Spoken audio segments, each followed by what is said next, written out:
এরপর প্রশ্ন হলো, আমার মা আমার খালাতো বোনের সাথে আমার বিয়ে ঠিক করে, হঠাৎ তাদের মধ্যে টাকা নিয়ে ঝগড়া হয় এবং বিয়ে বন্ধ হয়।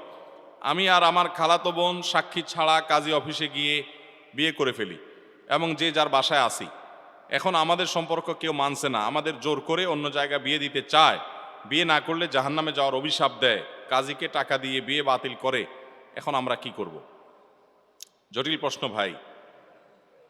খালাতো বোনের সাথে বিয়ে ঠিক হয়েছে, এর মধ্যে টাকা নিয়ে ঝগড়া হয়ে বিয়ে ভেঙে ফেলছে। ওই যে একটু আগে বললাম, বাবা মা বেশিরভাগ ক্ষেত্রে অনেক ফ্যামিলিতে দেখা যায় যে টাকা পয়সার হিসাব নিকাশের উপর ভিত্তি করে ছেলে মেয়েদের বিয়ে ঠিক করে।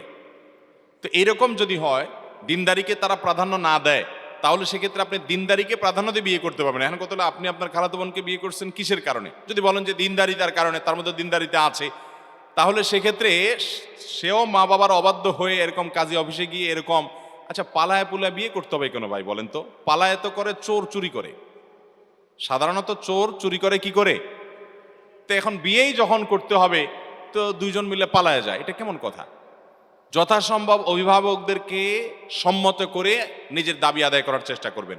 হ্যাঁ, এক্সেপশন হতে পারে যে অভিভাবকরা আমাকে যে পথে যেতে বলছেন সেখানে গেলে আমি আল্লাহর বিধান লঙ্ঘন করতে হবে, হারামে লিপ্ত হতে হবে, আমার ইমান আমল নষ্ট হয়ে যাবে, তখন আপনি বিকল্প পথে যেতে পারেন। এজন্য ইন্ডিভিজুয়াল এই সমস্ত কেসগুলো কোনো দক্ষ আলেমের সাথে দেখা করে বিস্তারিত বলে তারপরে পরামর্শ নেবেন। আমরা মৌলিক শুধুমাত্র নীতিমালা বললাম।